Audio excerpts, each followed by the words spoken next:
Boa noite a todos e todas. É um prazer fazer a apresentação dessa exposição de hoje. Aqui ao meu lado, dividindo a tela, eu tenho a honra, né, de rever o Fabrício Polido, né, o Fabrício, porque eu tenho uma enorme admiração, né, a quem eu considero um dos principais professores de direito internacional, um dos principais teóricos do direito internacional que nós temos no Brasil hoje. Né? O professor Fabrício é doutor em Direito Internacional pela Universidade de São Paulo, professor de Direito Internacional Privado, Direito Internacional da Propriedade Intelectual, Direito Comparado e Novas Tecnologias da Faculdade de Direito da Universidade Federal de Minas Gerais, é professor do corpo permanente do Programa de Pós-Graduação em Direito da Universidade Federal de Minas e coordenador do Centro de Estudos Transnacionais e Comparados. Também é membro da Associação Americana de Direito Internacional Privado, a ASADIP, e é sócio da Elió Batista Advogados. A conferência hoje do professor Fabrício tratará de cooperação internacional digital e a resolução de litígios transnacionais envolvendo dados. Fabrício, para mim é motivo de muita satisfação poder revê-lo e apresentá-lo, né, nesse momento tão difícil que nós passamos aqui no Brasil, né, nesse congresso do qual nós já participamos algumas vezes, mas eu tenho certeza de que você, com seu brilhantismo, vai abrilhantar essa noite hoje, falando de um tema que é tão importante, né, que é efetivamente a proteção de dados, né, nesse momento tão difícil pelo qual todos nós passamos, em especial a sociedade brasileira. Fabrício, a palavra é sua, seja muito bem-vindo. Obrigado, querido professor Fernando, é uma alegria poder revê-lo, ainda que nessa distância, dizer que me recordo das nossas tardes de encontros no Rio de Janeiro, coordenados sob a competente batuta da professora Nádia de Araújo, e também do belíssimo evento que você organiza na SESMAC, em Maceió, trazendo também lembranças muito importantes para a nossa Academia do Direito Internacional como um todo, e dizer que é muita alegria estar aqui com todos e todas nessa noite, dividindo um pouco e aprendendo muito. Todas as apresentações têm sido riquíssimas, eu confesso que eu tenho conseguido ver algumas, nem todas, porque esse caráter simultâneo de todas as apresentações nos deixa numa condição de escolher, mas ao mesmo tempo na difícil tarefa de poder replicar aquilo que tão, acho que de modo contundente a escola brasileira e também latino-americana do direito internacional vem construindo, e fico muito feliz, inclusive, pela presença daqueles que têm marcado a escola brasileira de direito internacional com novas notas, com novos tons e, ao mesmo tempo, com a perspectiva crítica, né, de olhar para as nossas limitações e, ao mesmo tempo, as nossas potencialidades. E eu acho que essa herança comum que nós guardamos também com os países europeus, por razões históricas, evidentemente, não seriam facilmente rompidas, mas, ao mesmo tempo, há uma necessidade de se avançar nessa matéria. E eu agradeço muito as suas gentis palavras, Fernando. Eu acho que cada um de nós contribui da forma como pode, como faz feliz, como, ao mesmo tempo, vislumbra o direito internacional, né? E acredito que cada mensagem que a gente possa passar nesse momento de pandemia já é uma mensagem que deve ser a todos dividida, e a todos a minha mensagem de solidariedade, a minha mensagem de tranquilidade e, ao mesmo tempo, de aconchego para aqueles que perderam pessoas e entes queridos, e aqueles que, como nós também, estivemos afastados das atividades presenciais com os nossos alunos, alunas, com a vida na universidade, com a vida nos escritórios, nos tribunais, em todas as outras esferas, né, da atividade característica do jurista, e que leva a essa necessidade de resgatarmos hoje as possibilidades. Então, eu fiz questão realmente de fazer essa prévia apresentação, tanto por uma questão que é eu diria, de costume dentro do nosso congresso, sempre brilhantemente organizado pelo professor Wagner, toda a equipe da Associação Brasileira de Direito Internacional, Fico muito feliz também de poder contribuir na avaliação dos trabalhos quando eles são apresentados, sendo e fazendo parte dessa missão científica que é para a nossa academia. E ao propormos o tema da cooperação jurídica digital e a resolução dos litígios transnacionais ou transfronteiriços envolvendo dados, chegamos a um momento de explorar um pouco a beleza das questões que envolvem o direito internacional e tecnologias, e especificamente trabalhar um pouco mais da relação entre o direito internacional e o contexto. Por quê? Porque muitos dos juristas internacionalistas têm abdicado dessa tarefa que é necessária, que é olhar o contexto como um palco de transformações e, ao mesmo tempo, como o direito internacional fornece os elementos de transformação da ordem internacional. Essa visão do direito internacional em transformação não é uma visão nova, é uma visão que vem de escolas, inclusive aquelas que propuseram, de certo modo, temperar de modo crítico, partindo de pressupostos da própria escola, da teoria legal, teoria crítica e teoria sociolegal, e também uma visão que permitisse essa abertura do direito internacional para diálogos que são diálogos necessários, diálogos com outras áreas especificamente, de uma perspectiva interdisciplinar interna e interdisciplinar externa, como, por exemplo, bem observa o professor Ralph Michaels, que felizmente passou a ser o diretor do Max Planck Institute para Direito Comparado e Direito Internacional Privado,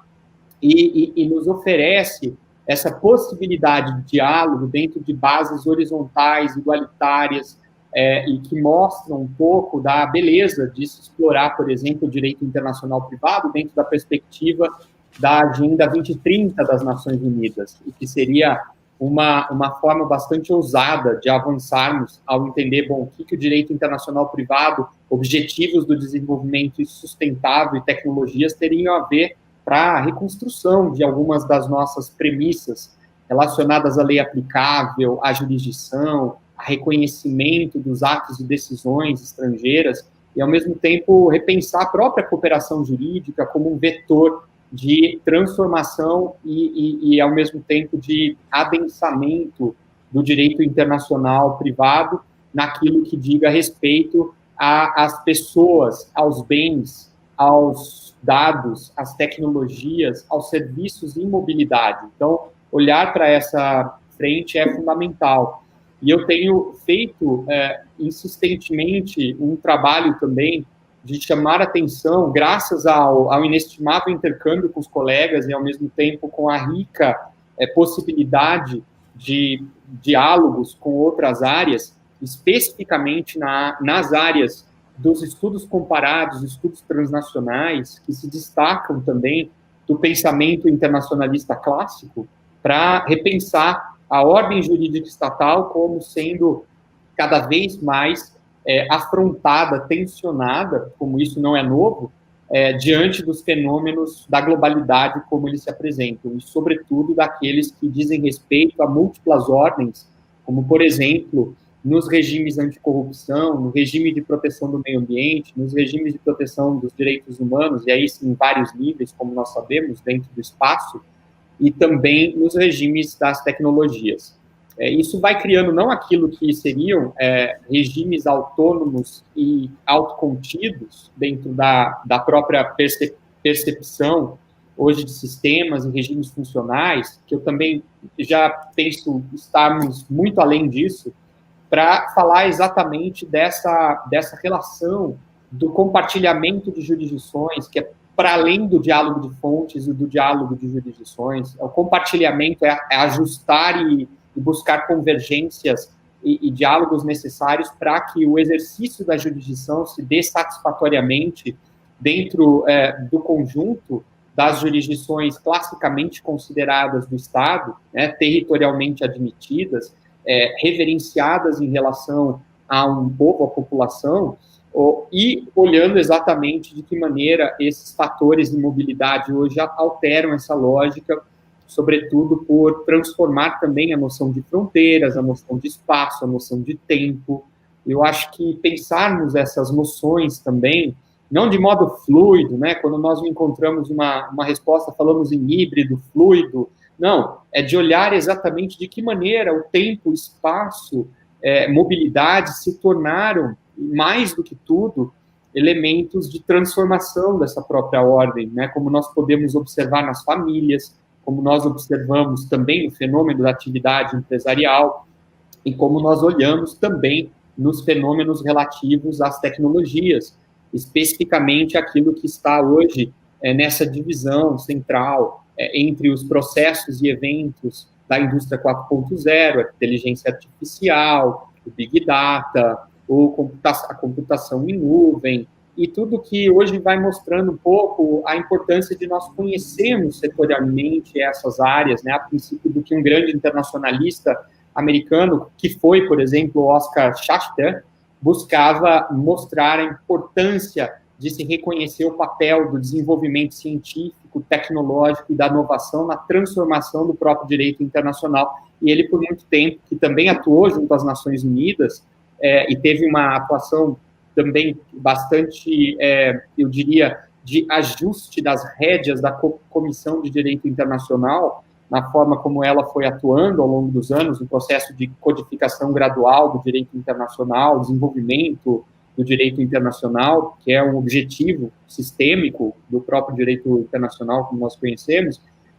compromisso dos países ou membros das Nações Unidas, de pensarmos como que a próxima etapa de falarmos a respeito da cooperação internacional, quer naquelas áreas clássicas da própria Carta da ONU, que nós admitimos como as áreas de cooperação internacional, quer aquelas que são desdobramentos daquelas áreas e setores característicos da cooperação em matéria econômica, social, cultural e para a promoção dos direitos humanos. E olhar o digital como transversal a várias dessas formas de cooperação que são centrais. Mas como é importante aterrarmos, numa segunda parte dessa apresentação, as questões relacionadas à contribuição que o digital, o tecnológico dá ao direito internacional privado, das perspectivas da jurisdição, da cooperação jurídica internacional, especificamente, olhando a parte processual, a vertente processual do direito internacional privado. Então, eu vou me abster nesse momento de entrar em questões relacionadas a direito aplicável, para olharmos a metodologia e, ao mesmo tempo, de buscarmos avançar nessa discussão, de entender de que maneira a cooperação internacional digital, hoje, professor Fernando, se torna uma janela, uma avenida, a meu ver, de oportunidades para que nós tenhamos condições de refinar, sofisticar e aprofundar as discussões processuais do direito internacional privado, especificamente consideradas, saindo um pouco da velha lógica dos tratados cartoriais diplomáticos de cooperação, que têm sido revisitados à luz dessa própria racionalidade, como também buscar um incremento, eu não vou usar a expressão governança, porque ela também vai sair de moda, mas um incremento qualitativo e quantitativo nos mecanismos de controle, de responsabilidade e ao mesmo tempo, de demonstração, né, de resultados, desempenho, implementação, monitoramento que as organizações internacionais têm que oferecer a despeito, por exemplo, da própria razão de ser que essas organizações têm que encontrar no mundo pós-Covid, né, professor Fernando? Porque o mundo pós-Covid, ou durante Covid e pós-Covid, nós ainda estamos, no Brasil especificamente, talvez, confrontados com essas demandas mais do que urgentes, mas, ao mesmo tempo, pensar o que vem depois para essas organizações que tem que encontrar uma nova forma de conviver com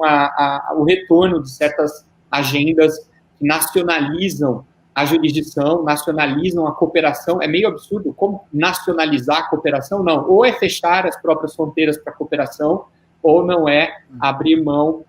de interesses que elas levantam, marcam como nacional para evitar um confronto de ideias, um diálogo, e o diálogo que seja cooperativo e construtivo na área digital. E por que na área digital? porque hoje nós estamos acompanhando casos recentes. Eu poderia levantar aqui como um exemplo do direito internacional privado em contexto, para falar que o direito internacional privado importa a respeito daquilo que nós temos demonstrado, inclusive, nas teses para os tribunais superiores, né, que há um tempo já tem um pouco se abstido de entrar em discussões materiais sobre questões que são importantes também para o direito internacional, especificamente o direito internacional privado, e muito menos esses mesmos tribunais enfrentando o direito internacional privado nos seus aspectos processuais, naquilo que diz respeito a questões de jurisdição e questões de cooperação jurídica internacional propriamente considerada, ou seja, decisões judiciais que são mantidas,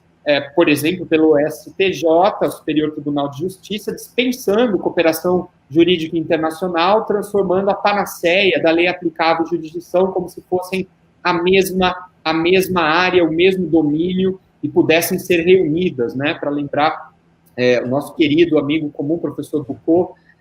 querido professor Foucault, que muito criteriosamente, muito criticamente, já vinha denunciando essa situação em marcha nessas decisões que, de modo muito sutil, né, replicadas por nossos advogados, replicados por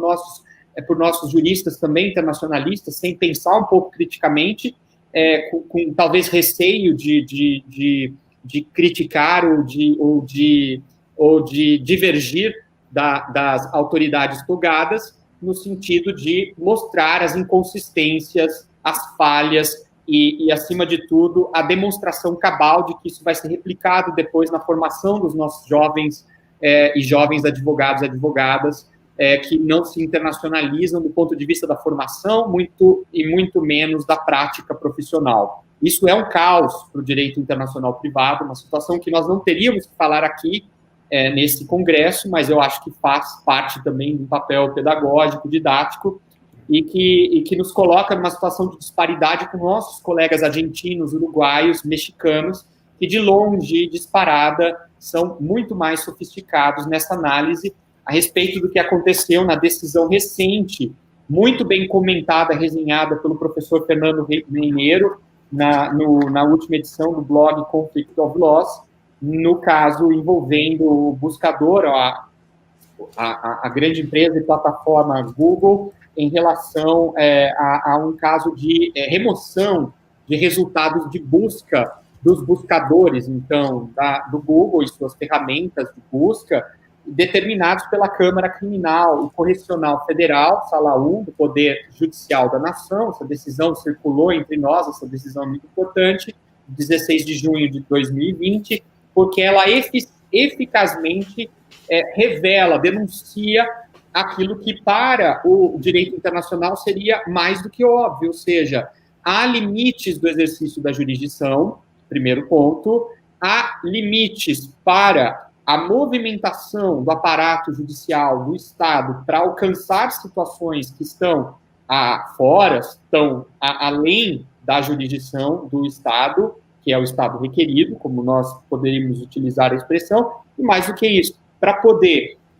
superar esses obstáculos jurisdicionais nos limites daquilo que o direito internacional impõe, inclusive como obrigação de observância, como está, por exemplo, na nossa Constituição de 1988, também pelo esquecido e maltratado artigo 4º da Constituição, de que a jurisdição tem que ser respeitada também, além da soberania dos Estados, nesse quadro de diálogo e compartilhamento daquilo que são os espaços jurisdicionais. Então, é impossível o que fez, por exemplo, também, aí sim, uma decisão do Supremo Tribunal Federal, monocrática, do ministro Alexandre de Moraes, no inquérito 4781, de pretender estender os efeitos da decisão proferida pelos tribunais brasileiros para alcançar, não apenas que poderia ser uma conta de um usuário de internet situado no estrangeiro, controlado por uma empresa que tem atividades no Brasil e também em outros países, mas sim por ignorar que naquelas jurisdições há um Estado que exerce o poder também do controle de atos, condutas, e também o poder de escrutinar situações, relações jurídicas com efeitos transfronteiriços, e que estão adstritas também àquela determinada jurisdição, né? O que é a beleza do nosso direito internacional privado, tão maltratado e esquecido também pelas nossas cortes. O que não fez o juiz argentino, e aí o juiz argentino corretamente, por delimitar os efeitos da decisão e buscar ou remeter aquela decisão para os esforços cooperativos necessários naquilo que a decisão não seria efetiva fora da jurisdição daquele determinado estado onde ela foi proferida, né? O que é um princípio também clássico daquela parte específica do direito internacional privado quanto ao reconhecimento e execução de sentenças, lembrando vários dos professores que nos antecederam nessa área, como o professor Amilcar de Castro, o professor José Inácio Botelho de Mesquita, processualista, mas que fez um artigo clássico, talvez um dos melhores, sobre competência internacional, olhando o artigo 88 e 89 do revogado, esse quinto Código de Processo de 1973, para deslindar esses aspectos que eu usaria a expressão, e eu usaria, professor Fernando,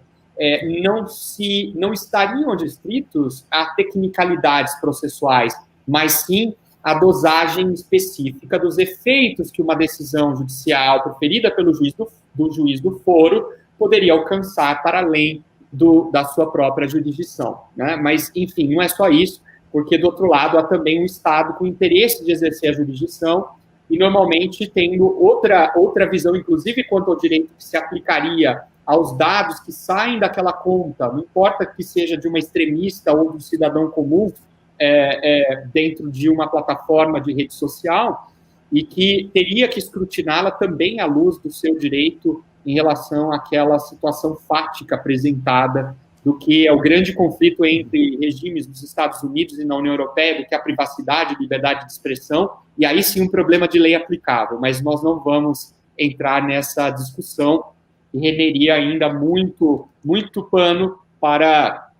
talvez uma toalha que não pudesse ser costurada dentro, ou uma colcha de retalhos que pudesse ser costurada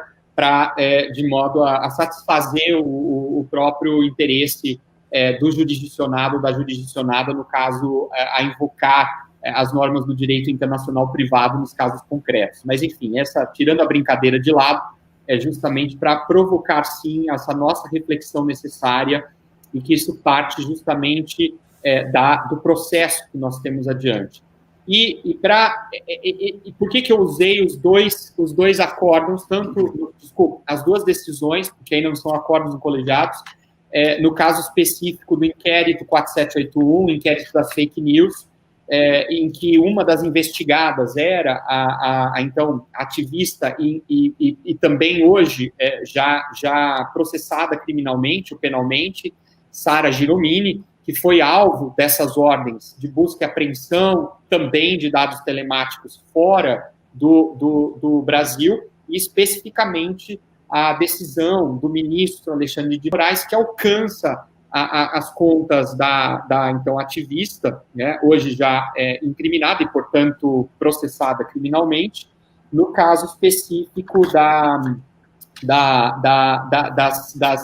das mensagens e informações que atentam contra a honra e dignidade dos ministros do STF, que é o bojo, ou que está no bojo do inquérito 4781, mas que, sutilmente, professor Fernando, nos levanta um problema, que é um problema para compreender de que maneira o Estado brasileiro, assim como tantos outros estados, num caso concreto como esse, observados os eventos e processos implicados na mobilidade dos dados, na existência também, a mobilidade, e aí, acima de tudo, na mobilidade dos dados, na mobilidade dos serviços de internet, na mobilidade da atividade empresarial, que há necessidade de uma concertação e ao mesmo tempo, de reflexão a respeito dos interesses que estão ali também protegidos e tutelados, e que, graças ao direito internacional privado, nessa possível segmentação, que, aliás, é uma precisa metodologia, permite que a gente tenha uma visão muito mais compreensiva e, ao mesmo tempo, específica, do macro para o micro, a respeito das consequências ou dos desdobramentos jurisdicionais de um caso concreto como esse, e que passa, por exemplo, a necessidade, no caso brasileiro, de não só fazer valer o marco legal vigente, a propósito do que nós temos hoje no campo do processo penal e do processo civil, e aí olharmos o Código de Processo Penal, o Código de Processo Civil, e a relação de jurisdição e cooperação internacional também nessas sistemáticas processuais, nesses casos que vão envolver dados, e aí sim, porque não se trata apenas de uma persecução ou investigação ou persecução criminal, mas sim no conjunto como todo, e, acima de tudo, dar vigência e assegurar a aplicação de dispositivos que estão no Código de Processo Civil e Código de Processo Penal sobre cooperação jurídica internacional para a matéria de dados também. E que dispositivos são esses? No Código de Processo Penal, o tão mal lido e esquecido artigo 1º, porque raramente, isso é muito comum da prática do jurista, não ler as disposições gerais, nem as disposições finais e transitórias. Portanto, do início ao fim da lei, sempre vai para o meio, para a parte que seria o miolo dos nossos códigos e leis, ou seja, para olhar um pouco a dinâmica sistemática do que é a aplicação. O CPP, que manda aplicar os tratados de cooperação em matéria penal, não dispensa, porque essa norma é uma norma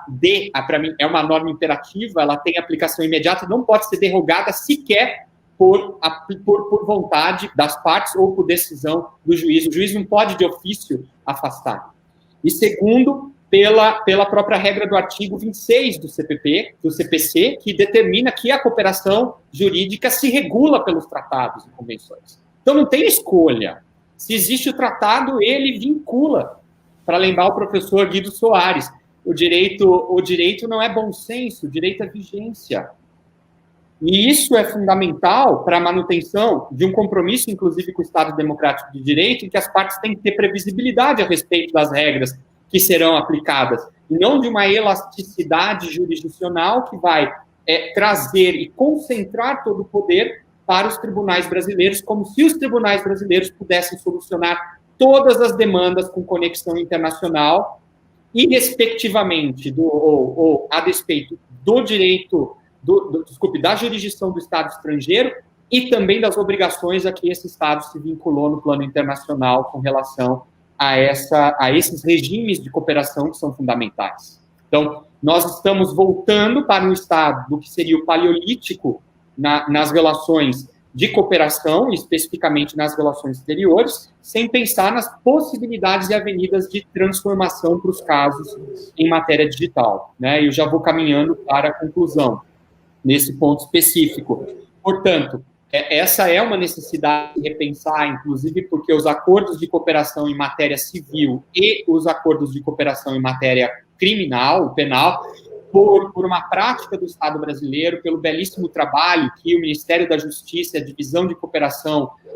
Internacional e Recuperação de Ativos tem feito ao longo dos últimos anos, na geração do que foram os tratados de cooperação dos, então, ministros das Relações Exteriores, eu faria referência a Luiz Felipe Lampreia e a Celso Laffer, naquela geração dos primeiros acordos de cooperação em matéria civil e criminal, que já desenhavam uma certa sofisticação comunicacional e de engajamento com os processos cooperativos, e não uma ausência de comunicação, rejeição da jurisdição do Estado estrangeiro e do dever de cooperar, e um retorno a essas bases nacionalistas e de restrição ao diálogo e à cooperação. É uma provocação para nós pensarmos, e por quê? Porque há horizontes que são desdobrados, e esse é um ponto também que toca a ação direta de constitucionalidade número 51 de 2017, em que foi-se necessário pedir ao Supremo para que declare a constitucionalidade e vigência de um decreto que incorpora um tratado de cooperação. E isso nos leva a uma situação de absoluto, primeiro, de absoluto, eu diria, de uma situação de descumprimento das normas, especificamente daquelas que estabelecem os procedimentos cooperativos, que integram, a meu ver, garantias processuais das partes, no bojo do processo transnacional, do processo civil, do processo penal transnacionais, e segundo, que devem ser observadas também como matéria de nulidade ou na ausência da não observação, da inobservância ou na ausência de observância, matéria que pode ser arguída em tema de nulidade processual. Essa é uma visão também muito característica,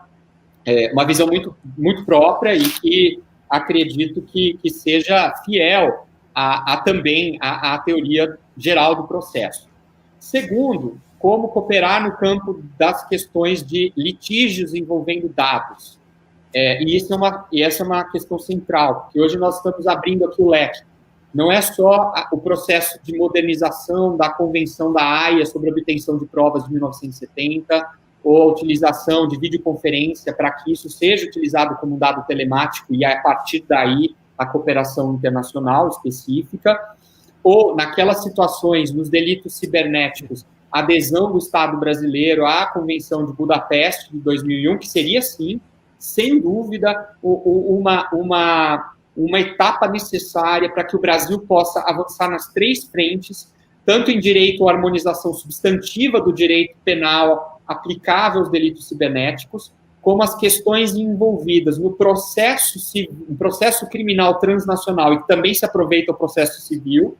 e também as questões de cooperação jurídica bilateral, multilateral, especializada no campo da Convenção de Budapeste, né? E graças a um esforço também muito dedicado do Ministério das Relações Exteriores, do Ministério Público Federal, agora já por iniciativa do Executivo, já em mensagem levada ao nosso Congresso, para que o Estado brasileiro adira à Convenção de Budapeste, e que a Convenção de Budapeste possa também incrementar esse arcabouço brasileiro, da perspectiva da prática brasileira, da cooperação internacional em matéria de dados, aqui eu tenho também denominado cooperação internacional digital para as questões. E por que o digital aqui especificamente? Porque não é um predicado para a cooperação jurídica internacional em matéria civil, criminal, anticorrupção, tributária, trabalhista, mas sim porque o material, e aí sim, que é o mais, acho que aqui possível de ser discutido, é que nos remete à necessidade de repensar esses modelos cooperativos que sempre têm sido trabalhados. A própria Convenção de Budapeste avança para o 2º protocolo adicional, em que as questões de preservação e obtenção de provas telemáticas, como, por exemplo, o conteúdo de comunicações privadas, ou mesmo arquivos armazenados em nuvens que estejam submetidos à jurisdição de outro Estado. Por quê? Porque naquele outro Estado o controlador está sediado, ainda que o controlador tenha atividades em várias outras jurisdições, em vários outros estados, submetidos a outras várias jurisdições. Por quê? Porque nós voltamos àquela... E aí a beleza do direito internacional privado, professor Fernando, da própria essência de uma retomada, um resgate do que o princípio da territorialidade da aplicação das leis, o princípio da personalidade da aplicação das leis podem nos oferecer ao repensar esses modelos. Por quê? Porque esses bens, essas pessoas, os dados, os serviços, as tecnologias, o capital, eles tendem a essa mobilidade que permite que o intercâmbio, que a cooperação sejam esses vetores fundamentais de funcionamento do próprio direito internacional. Numa visão cosmopolita, numa visão aberta, caso contrário, isso não haveria. E isso não tira o interesse das nossas autoridades judiciárias e autoridades de aplicação da lei, a efetiva função, que é um poder, dever de aplicação das leis e das decisões. Porque o aplicar e o adjudicar continuam sendo partes centrais da jurisdição do Estado, mas elas não podem e não sobrevivem sozinhas. Essa que é a questão do compartilhamento de jurisdições. Então, o Estado não tem como avocar, e aí sim, áreas que estão também sob a jurisdição, no conceito largo, prescritiva, adjudicatória e executiva para si, como se esse Estado isoladamente pudesse solucionar todas as questões. E aí sim, os casos pluriconectados ou litígios transfronteiriços, sem observar esses interesses e, ao mesmo tempo, e aí no caso não só das partes, em concreto no caso, mas também interesses da jurisdição dos outros estados e seus respectivos sistemas jurídicos domésticos que concorrem nessa situação, nesses processos e eventos para os quais o direito internacional privado olha e recebe com atenção para que essas respostas possam ser encontradas nesse campo específico. Então, professor Fernando, para encerrar, uma longa avenida para nós explorarmos. E fazer esse convite dentro do nosso ciclo do direito internacional, público, privado, comércio, direito internacional penal, direito internacional do trabalho, para que nós tenhamos condições de refletir um pouco melhor sobre essas questões. E sei que o professor é um grande interlocutor e amigo para essas frentes. Então, queria encerrar, né, dizendo que é muito importante e, ao mesmo tempo, agradável que a gente tenha essas oportunidades de diálogo. Isso. Fabrício, eu queria agradecer imensamente a tua participação, como sempre, brilhante. Infelizmente, a gente excedeu um pouquinho o nosso tempo, mas a importância do tema e a relevância de que ele se reveste, sobretudo nesse momento hoje, em que nós tanto falamos de cooperação, né, tanto falamos de cooperação do ponto de vista formal, mas pouco de cooperação do ponto de vista efetivo, inclusive, e de como a cooperação ela tem que se constituir, em primeiro lugar, o que eu falei, inclusive, hoje à tarde, na minha exposição, né, que o direito internacional privado, ele nos ensina, nos dá uma lição muito grande de humildade, inclusive, humildade de reconhecer até onde pode ir, né, o braço do nosso Estado, o braço da atividade estatal, da jurisdição nacional, e do reconhecimento, como você muito bem frisou, de que do outro lado você tem um Estado, né, um Estado que também tem os seus interesses, né, que tem o direito a fazer valer a sua própria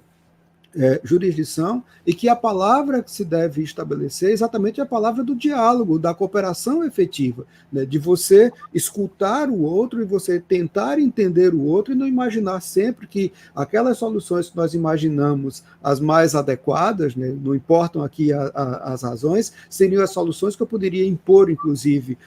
ao outro. Eu acho que o que falta é exatamente esse ambiente de diálogo, que é um ambiente próprio do direito internacional privado. O direito internacional privado possibilita isso, né? E é isso que a gente precisa resgatar na academia. Fabrício, muito obrigado pela tua participação. Eu espero que a gente possa retomar essa discussão em breve. Quero aqui só registrar e dar um abraço fraterno à nossa referência no direito internacional privado, a professora Nádia de Araújo, né, que fez um comentário elogioso a você, mais do que merecido, tá? E eu agradeço imensamente. Então, eu agradeço a todos que nos acompanharam nesse momento, né? Fiquem bem, guardem-se ainda nesse período de pandemia, né? Protejam-se, porque eu acho que é disso que nós precisamos nesse momento, de serenidade, de bom senso, né? de cooperação efetiva, né? Num momento tão difícil pelo qual nós passamos. Muito obrigado a todos e tenham todos um excelente resto de noite. Obrigado.